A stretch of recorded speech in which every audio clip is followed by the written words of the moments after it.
नमस्कार, capital TV Bihar देख रहे हैं आप और मैं हूं आपके साथ अंजलि। लोकसभा चुनाव के रिजल्ट्स आने शुरू हो गए हैं। मैक्सिमम सीट्स का पता चल चुका है कि कौन सांसद कहां से लड़ रहे थे और कौन जीते हैं। हमारी कैपिटल टीवी बिहार की टीम पूरी कोशिश कर रही है कि आप तक सही और जल्दी खबरें पहुंचाए। तो आइए जानते हैं हमारी टीम से कि उनका पॉइंट ऑफ व्यू क्या है इस लोकसभा चुनाव के बारे में। हम पहले बात करेंगे senior journalist Saroj Singh sir से। सर, आपको क्या लगता है कि किसकी सरकार बनेगी? सरकार को लेके तो जद्दोजहद दोनों तरफ से है। इंडिया ब्लॉक भी और एनडीए भी जद्दोजहद कर रहा है। आंकड़े आ रहे हैं, दोनों तरफ से बराबरी का मुकाबला है। कोई भी सरकार बना सकती है, लेकिन एनडीए की तरफ से खबर है कि 7 तारीख को नरेंद्र मोदी ओथ लेंगे, ऐसी दिल्ली की खबरें हैं।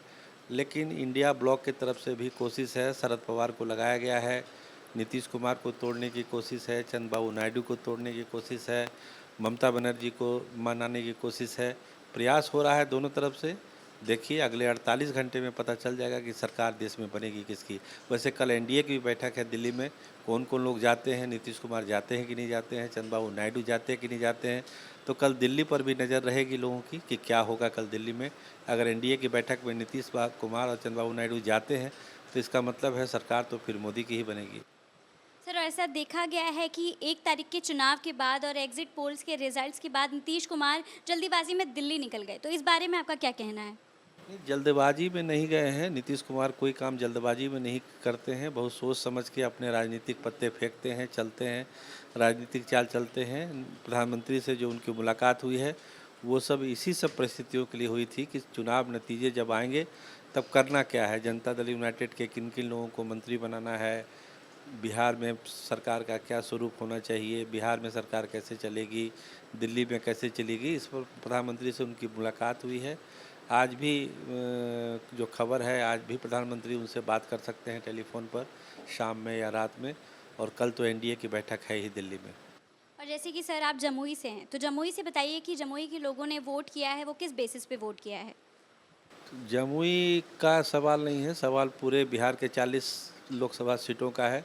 लोग देखिए, बेरोजगारी का मुद्दा था, रोजगार का मुद्दा था, ये सब चीज़ें थी, लेकिन जो कनेक्ट हुआ है बिहार में वो नीतीश कुमार का एक सोशल इंजीनियरिंग है और नरेंद्र मोदी का जो लाभार्थी योजनाएं हैं वो प्रभावित किया है लोगों को। और देश भर में कुछ भी हुआ हो, यहाँ पर तो एनडीए का प्रदर्शन बहुत शानदार रहा, हमेशा रहा है। जब भी नीतीश कुमार बीजेपी के साथ रहे हैं, जो सक्सेस रेट है वो लाजवाब रहा है, 100% रहा है। इस बार भी मोटे तौर पर बहुत अच्छा प्रदर्शन हुआ है इस अलायंस का। और नीतीश कुमार ने भी सीटें जीती है, बीजेपी ने जीती है, चिराग पासवान ने बहुत अच्छा किया है, उनके पांचों कैंडिडेट जीत रहे हैं। जीतन राम मांझी जीत गए हैं, एक उपेंद्र कुशवाहा हार गए, अलग कहानी है। लेकिन बाकी जो एनडीए का अलायंस था उसने बहुत शानदार प्रदर्शन किया बिहार में। तो आपने सुना कि सरोज सिंह सर ने हमें बताया कि अभी क्या चल रहा है पॉलिटिक्स में, अभी क्या चल रहा है लोकसभा चुनाव के रिजल्ट्स में। तो चलिए अब बात करते हैं हमारी सीनियर एंकर आत्मजा जी से। आपको क्या लगता है किसकी सरकार बनेगी?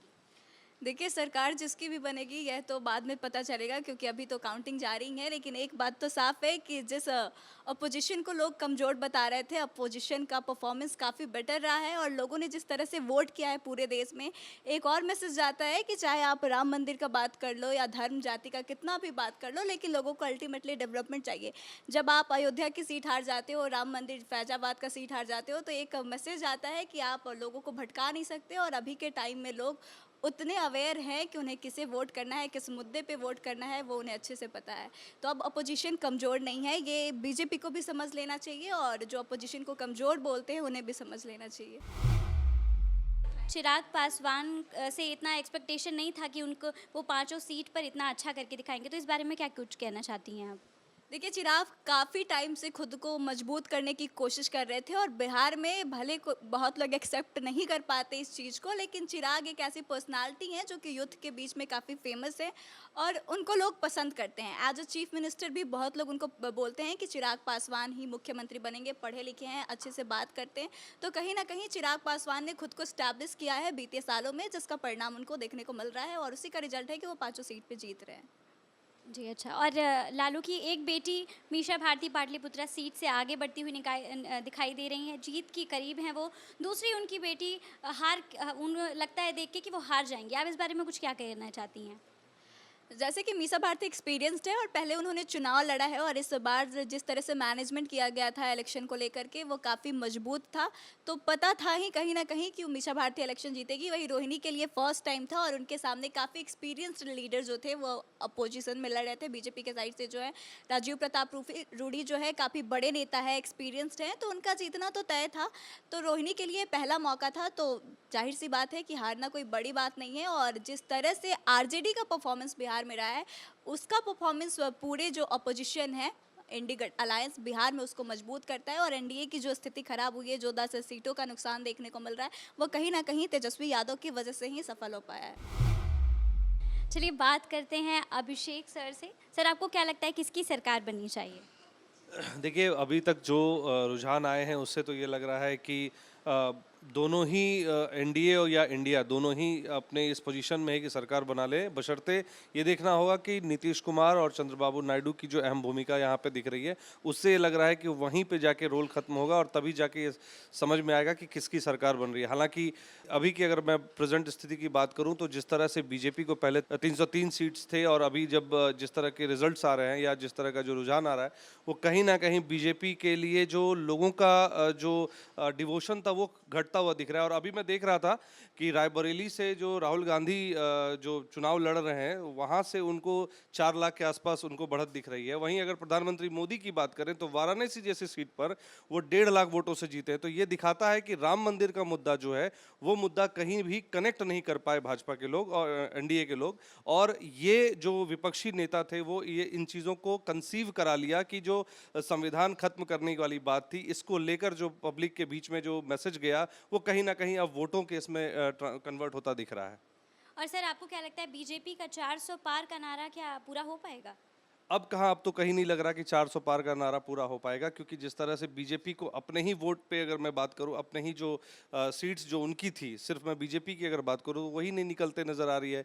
यूपी में उतना अच्छा प्रदर्शन नहीं रहा और बिहार में जो प्रदर्शन रहे हैं अभी तक, वो जब तक एनडीए अगर मैं बात करूँ जदयू और एलजेपी को लेके जो प्रदर्शन रहा है वो तभी बीजेपी का स्मार्ट प्रदर्शन दिख रहा है, नहीं तो बीजेपी कहीं नहीं दिख रही है उस तरह से, मुझे ऐसा लगता है। ये मेरा अपना ओपिनियन है। मतलब आप कहना चाहते हैं कि जितना अच्छा उनको प्रदर्शन करना चाहिए था उतना उन्होंने नहीं किया है? जिस तरह से अभी रुझान आए हैं उस तरह से तो नहीं हो पाया। जैसे अगर मैं बात करूं जिस तरह से भाजपा की जो पोलराइजेशन की जो नीति होती है, जैसे सीमांचल से मैं आता हूं तो सीमांचल में भी मैं देख रहा हूं जिस तरह से उन्होंने लूज़ किया है सीट को। अगर मैं बात करूं अररिया की, सुपौल की और मधेपुरा की, तो ये सीट में से सिर्फ एक सीट अररिया जो है भाजपा के खेमे में गई है। उसके अलावा जो भी सीट है वो जदयू के खेमे में गई है, नहीं तो फिर वो कांग्रेस महागठबंधन के खेमे में गई है, जिसमें कि तारिक अनवर का एक बड़ा रोल नजर आ रहा है कि वो तारिक अनवर कटिहार सीट से जीत रहे हैं। और पूर्णिया की अगर मैं बात करूं तो जो कांटे की टक्कर हुई, जो सबसे हॉट सीट माना जा रहा था बिहार का, अब वहां से पप्पू यादव की जीत की बात आ रही है। तो पोलराइजेशन करने वाली जो बात थी, जो भाजपा ने पोलराइजेशन करके जो चाहा कि वोट को अपने पास कन्वर्ट करे, वो कंसीव नहीं करवाई और यही कारण है कि यहाँ पर भी उनको बहुत ज्यादा नुकसान हुआ है। और सर, आपको क्या लगता है चिराग पासवान को वोट उनके पापा उस सीट से सांसद पहले थे और उसके बाद वो उस सीट से सीट से लड़ने लगे, इस वजह से उन्हें वोट्स पड़े हैं या फिर उन्होंने कुछ उस क्षेत्र में काम भी किया है? देखिए, अगर चिराग पासवान की मैं बात करूं तो चिराग पासवान काफ़ी टाइम से सांसद भी रहे हैं और जिस तरह से मोदी जी ने एक मंच पर जाके उनके बारे में कहा कि ये सांसद में मेहनत करते हैं, तो वो कहीं ना कहीं दिखा। और अगर जिस तरह से बात हो रही थी कि उन्होंने बहनोई को टिकट दे दिया, जमुई से वो सीट छोड़ के चले गए दूसरे जगह लड़ने के लिए, तो ये ज़रूर है कि जिस नेता ने भी ज़मीनी स्तर पर काम किया उसको लोगों ने वोट दिया। और इसका सबसे ज़्यादा श्रेय मैं दूंगा सोशल मीडिया को, कि सोशल मीडिया जो सबसे हर किसी के हाथ में जो मोबाइल के थ्रू जो कनेक्ट करने की बात हुई और जिन्होंने भी काम किया वो दिखा और लोगों ने उस मीडिया को कंसीव करके वहाँ से इन्फॉर्मेशन ली कि कहाँ पे काम हुआ, कहाँ पे नहीं काम हुआ। और यही वजह है कि चिराग पासवान का बड़ा होना। दूसरा फैक्टर ये है कि वो पढ़े लिखे नेता हैं। दूसरे के कंपेयर में अगर मैं तेजस्वी यादव से कंपेयर करूं तो पब्लिक, बिहार की जनता हो चाहे भारत की पूरे देश की जनता हो, ये देख रही है कि एक पढ़ा लिखा नेता है, समझदार है, कोई चीज़ डिसीजन ले सकता है। और तेजस्वी यादव के बारे में कहा जाए तो नेता अच्छे हैं लेकिन उनकी छवि लालू प्रसाद यादव के बेटे से है। रामविलास पासवान के बेटे होने का फायदा चिराग पासवान को जरूर मिला, लेकिन उन्होंने जो काम किया वो कहीं ना कहीं उनके लिए पॉजिटिव फैक्टर में कन्वर्ट हुआ। दिव्या जी से बात करते हैं कि उनका पॉइंट ऑफ व्यू क्या है। आप बताइए पाटलिपुत्र सीट के बारे में कि मतलब उनको जैसी वोटिंग चल रही है क्या क्या रिजल्ट्स आएंगे? पहले अगर पाटलिपुत्र की बात करें तो वहाँ से मिशा भारती और रामकृपाल यादव जो है आमने सामने थे, और रामकृपाल यादव के बारे में ये कहा जा रहा था कि वो जीत जाएंगे क्योंकि वो जनता से एक तरह से कनेक्ट कर पाते हैं। और वहीं मिशा भारती की बात करें तो मिशा भारती को लेकर वहाँ के लोग ये बोल रहे थे कि मिशा भारती जो है लोगों तक नहीं जा पाती हैं, और खास करके रामकृपाल यादव भी उन पर लगातार निशाना साध रहे थे। लेकिन जब आज काउंटिंग हुई और जो रिजल्ट सामने अभी तक आए हैं उससे तो यही पता चल रहा है कि मिशा भारती अभी तो लीड कर ही रही हैं, नो डाउट, और रामकृपाल यादव बहुत बुरी तरीके से वहाँ पे हार रहे हैं। तो ये एक तरीके से कह सकते हैं कि बहुत वहाँ का जो रिजल्ट है बहुत अलग सामने आया, क्योंकि लोग कुछ और बोल रहे थे और रिजल्ट कुछ और सामने आया है। जी। और आप मिशा भारती की बहन रोहिणी आचार्य के बारे में क्या कहना चाहती हैं? रोहिणी की बात करें तो रोहिणी कह सकते हैं कि पहली बार चुनावी मैदान में आई हैं, और मिशा भारती कह सकते हैं कि एक्सपीरियंस्ड हैं, और बहुत अंतर है दोनों बहनों में। अगर पॉइंट ऑफ व्यू की बात करें तो उनमें अभी अगर मिशा भारती की बात करें तो उनमें राजनीतिक समझ है। वहीं अगर रोहिणी की बात करें तो हो सकता है कि वो बयानबाजी में बहुत अच्छी हो, लेकिन एक जो राजनीतिक समझ होती है वो मुझे थोड़ी कम लगती है, और उनको अभी कह सकती हूँ कि अभी उनको और समझ लेने की ज़रूरत है। मतलब आप कहना चाहती हैं कि वो अभी फ्रेश कैंडिडेट हैं तो इतना उनको पॉलिटिक्स के बारे में नॉलेज नहीं है। जी जी, थैंक यू। चलिए अब बात कर लेते हैं भोजपुरी स्टार्स के बारे में। तो सनी जी बताइए, काराकाट से पवन सिंह सेकंड पोजीशंस पे आए हैं, तो आप इस बारे में क्या कुछ कहना चाहते हैं? मैं यही कहना चाहता हूँ कि जो युवाओं में जो जोश था वो पूरी तरह से दिखा नहीं, या जातीय गुलबंदी बोलिए आपकी, मतलब कुशवाहा जी का वोट इधर उधर हुआ नहीं, जो राजपूत का वोट गिना था वही गिरा, इसी को लेकर पीछे रह गए। लेकिन कोई बात नहीं, घमासान अच्छा रहा, टक्कर अच्छा रहा, और क्या ही कह सकता हूँ। आपको क्या लगता है पवन सिंह की हार में मतलब कुछ पॉलिटिक्स है पीछे, या फिर मतलब सब कुछ एकदम फैक्ट है? नहीं, मुझे तो नहीं लगता है कि कुछ पॉलिटिशियन है, कुछ नहीं है। जो भी गिरना था वोट वो गिरा है, कुछ ईवीएम को कुछ झमेला नहीं है। लोग बोलने के लिए बोल रहे हैं कि ईवीएम में किया गया वो किया गया, लेकिन मुझे नहीं लगता ये सब कुछ है, क्योंकि हम बीजेपी का जो वोट था वो पवन सिंह का वोट था। तो उपेंद्र कुशवाहा और पवन सिंह इन दोनों का वोट बटा है आपस में, इस वजह से कुछ हुआ है, और सब कुछ बात नहीं है। काराकाट चुनाव के रिजल्ट्स आ चुके हैं और पवन सिंह सेकंड पोजीशन पे आए हैं। तो आइए बात करते हैं विमल यादव से कि उनका पॉइंट ऑफ व्यू क्या है। किसको वोट देके आए थे? वोट तो हम लालटेन को दिए हैं, पाटलिपुत्र में। किस बेसिस पे देके आए थे? हाँ? किस बेसिस पे देके आए थे? उन्होंने क्या काम किया है? राम के पास तो एक भी काम किया नहीं, वो खाली जाइए उनको न्योता दे दीजिए, चल आएंगे, भोज खा के काम के बारे में बात करेंगे तो उठ के चल देंगे। काम करते ही नहीं है।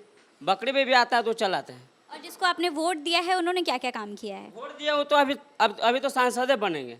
मिशा भारती तो अब सांसद बन गई। तो मतलब ऐसा उन्होंने क्या काम किया कि उनको देखकर आपने वोटिंग की? 2 बार हम राम कृपाल को वोट दिए, एक भी मसौड़ी में काम नहीं किया। अभी तक वो पुल का निर्माण अधूरा है। मसौड़ी में इतना सा विकास किया है राम कृपाल यादव, इतना सा विकास इतना करना चाहिए, लेकिन इतना विकास किए हैं तो उनको कैसे जिताएगा आदमी सब। हाँ, तो आपको क्या लगता है किसकी सरकार बननी चाहिए? सरकार बनाने के लिए अब देख ही रहे हैं कि अब घमासान मचा हुआ है। मोदी जी का लगता है टावर छोड़ देगा, मोबाइल का नेटवर्क भागेगा तो सरकार इंडिया का भी बन सकता है। और सुबह से वोटिंग स्टेटस देखने के बाद आपको क्या अंदाजा है कि जिसको वोट देकर आए हैं वो जीतेंगी? हाँ, वो जीत गए, 50,000 वोट से जीत गए। आपने सुना कि क्या कुछ पॉइंट ऑफ व्यू है हमारे ऑफिस के लोगों का, कैपिटल टीवी बिहार की टीम का। अन्य खबरों के लिए देखते रहें कैपिटल टीवी बिहार। मैं अंजलि, धन्यवाद।